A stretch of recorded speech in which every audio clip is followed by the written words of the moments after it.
Hi மக்களே, வணக்கம். எனக்கு இன்னைக்கு கையில் அடிபட்டிருக்கிறதுனால பாருங்கள், என் ஹஸ்பண்ட் தான் எல்லா வேலையும் பார்க்குறாங்க. சமையல்லேருந்து எல்லாமே. காலையிலே சோறு வச்சாச்சு, அவங்க தான் வச்சுட்டு போனாங்க. சாம்பார்லாம் ரெடி பண்ணி இப்போது பீன்ஸ் கூட்டு, தேங்காய் திருவுதாங்க. சீக்கிரம் திருவுங்க. பாருங்கள், காலையிலேருந்து பாத்திரம் ஒன்றுமே கழுவலை. அவங்க தான் இனிமே தான் கழுவணும். வேலைக்கும் போயிட்டு வீட்டில் அவங்க தான் சமையல். ட்ரெஸ் எல்லாம் வாஷ் பண்ணி போட்டது. நம்மளுக்கு உடம்பு சரியில்லைன்னு நம்ம ஹஸ்பண்ட் எவ்வளோ அழகாக கவனிச்சிக்கிட்டுறாங்க. ஆனால் எல்லார் வீட்டில் எப்படி பார்ப்பாங்களான்னு தெரியல. ஆனால் எனக்கு வீட்டில் இப்போ நல்லா பார்க்குறாங்க. பாருங்கள், தேங்காய் திருவதை பாருங்கள், கொஞ்சம் பார்த்துருங்க.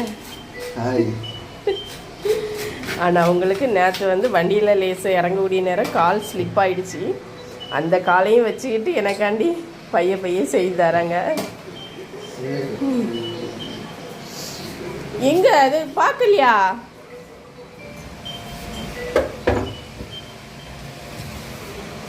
நல்லா ஸ்பீடாக நடக்குது.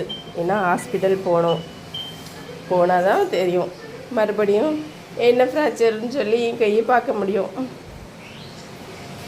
ஓகே, பாய். இனி நாளைக்கு இதேமாரி ஒரு சமையல் வீடியோ, அவங்க வேலை செய்கிறது எப்படி இருக்குது என்ன ஏதுன்னு இனி டெய்லி. ஏன்னா நம்மளுக்கு இது தானே வாய்ப்பு. இப்படி ஏதாவது ஒரு அடிபட்டுட்டா தானே அவங்கள கொஞ்சம் வேலை செய்யறதுக்கு வேலை வாங்க முடியும்.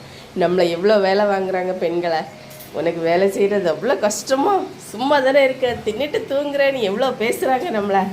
இப்போது செய்கிறதுக்கு முன்னாடி எவ்வளோ கஷ்டப்படுறாங்க. வேலையை சொல்லிக்கிட்டே இருக்கிறீ அப்படின்னு சொல்லி திட்டுறாங்க.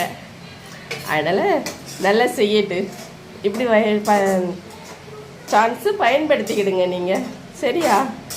ஓகே, பாய்.